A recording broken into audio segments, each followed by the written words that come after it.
ডাক্তারদের নিরাপত্তা নিয়ে আবারও প্রশ্ন উঠতে শুরু করেছে। জুনিয়র ডাক্তাররা ইতিমধ্যে আবারও কর্মবিরতিতে গেছেন, কারণ তারা নিরাপত্তার অভাব বোধ করছেন। এই অভয়াকাণ্ডের পর বেসরকারি হাসপাতালের খবর আপনাদের সামনে তুলে ধরেছিলাম। তার পাশাপাশি সাগর দত্তের কাহিনী আপনারা জানেন, আরজি করের ঘটনা আপনারা জানেন। এবার আবারও ডাক্তারদের নিরাপত্তা প্রশ্নের মুখে। এতদিন চলছিল হুমকি, অভয়াকাণ্ডের পর প্রত্যেক জায়গায় আমরা হুমকির ছবি দেখেছি, তবে এবারে আর কোনো হুমকি নয়, রীতিমতো প্রাণে মেরে দেওয়া হলো। শুনে নিশ্চয়ই অবাক হচ্ছেন, ভাবছেন তো যে এটা কোথায় এই ঘটনা, যদিও এই রাজ্যের নয় তবে রাজধানী, দেশের রাজধানীতে মানে দিল্লিতে। আরজি করের ঘটনা তোলপাড় গোটা দেশ। সরকারি হাসপাতালের ভেতরেও যে স্বাস্থ্যকর্মী ডাক্তাররা সুরক্ষিত নন তা আরজি করের ঘটনা চোখে আঙুল দিয়ে দেখিয়ে দিয়েছে। আর সেই জন্য নিরাপত্তার দাবিতে সরব হয়েছেন জুনিয়র ডাক্তাররা। তবে তারই মধ্যে ফের আরো এক ভয়ঙ্কর ঘটনা ডাক্তারদের নিরাপত্তা নিয়ে বড়সড় প্রশ্ন তুলে দিল।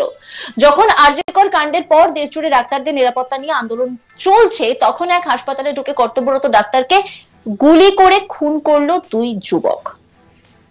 খোদ রাজধানী দিল্লিতে ডাক্তারদের নিরাপত্তা নিয়ে প্রশ্ন উঠলো। ক্ষতের জায়গা ড্রেসিং এর পরে হাসপাতালের মধ্যেই ডাক্তারকে গুলি করে খুন করে দুই আততায়ী।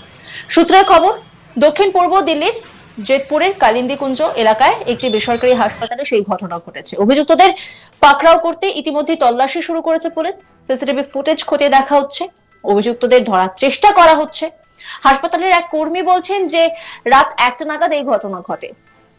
ওই ডাক্তার রাত 8টা থেকে ডিউটিতে ছিলেন। সকালে জানা যায় যে দুই যুবক আহত অবস্থায় হাসপাতালে আসে, তারপর ড্রেসিং করিয়ে ডাক্তারকে গুলি করে দেয়। মানে ভাবুন, কোথাও গিয়ে সেই অভয়াকাণ্ডের রেশ, সেই এক কাজের জায়গা, আবারও সেই রাতের ঘটনা, যদিও একটা সরকারি একটা বেসরকারি, এই হচ্ছে তফাৎ।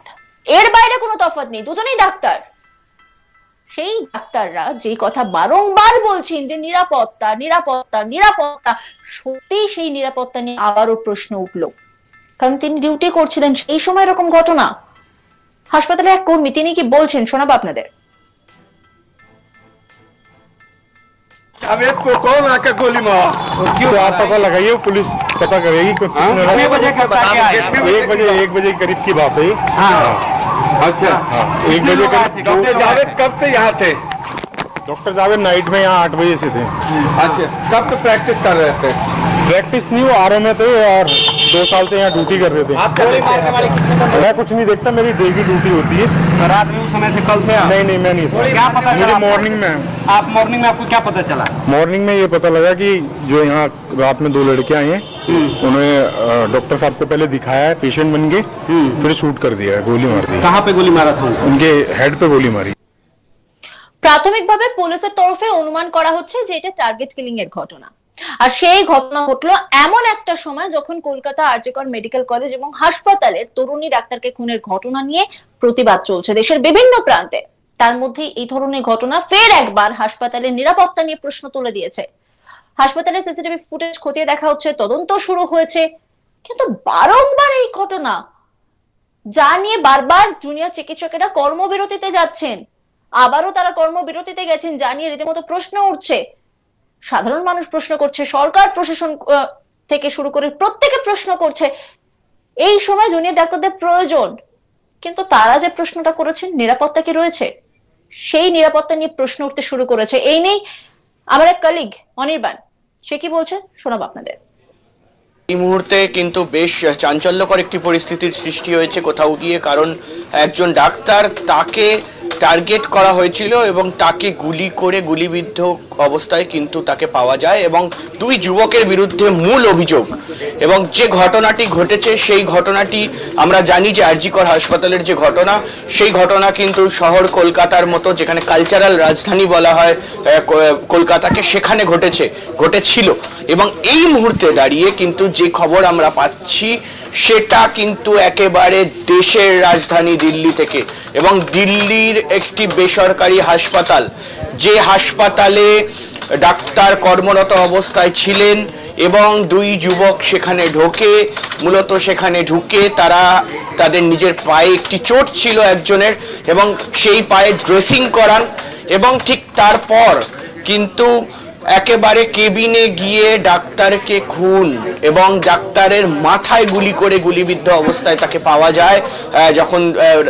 যখন নার্স এবং তার পাশাপাশি কেয়ারটেকাররা যখন গুলির শব্দ পান হাসপাতালের ভিতর, ঠিক তখন কিন্তু তারা ছুটে যান এবং দেখেন যে কেবিনে ডাক্তার জাভেদ তিনি পড়ে রয়েছেন এবং তার বয়স কিন্তু প্রায় 50 ছুঁই এবং তাকে কিন্তু গুলিবিদ্ধ অবস্থায় পাওয়া যায় এবং সত্যি খুব হতাশাজনক, খুব নৃশংস হত্যাকাণ্ড ফের একবার একেবারে কলকাতায় হয়েছিল, কিন্তু এবার একেবারে সর্বসমক্ষে দিল্লিতে, রাজধানীতে একেবারে কিন্তু এই যে ঘটনা, সেই ঘটনা দেখা যাচ্ছে। মুহূর্তে কারণ কিছু জানা যাচ্ছে না, তবে সূত্র মারফত যা খবর পাওয়া যাচ্ছে যে কোথাও গিয়ে এই যে দুজন যে ব্যক্তি যারা একেবারে বলা হচ্ছে যে 16-17 বছর বয়স তাদের, এবং তারা কোথাও গিয়ে ঠিক দুদিন আগে নাকি হাসপাতাল চত্বর রেকি করে গেছেন এবং বলা হচ্ছে যে এটা কোথাও গিয়ে একটা প্ল্যান্ড মার্ডার হতে পারে। এর পেছনে অনেক ধরনের উদ্দেশ্য থাকতে পারে, কোথাও গিয়ে ব্যক্তিগত স্তরে কোনো উদ্দেশ্য রয়েছে কিনা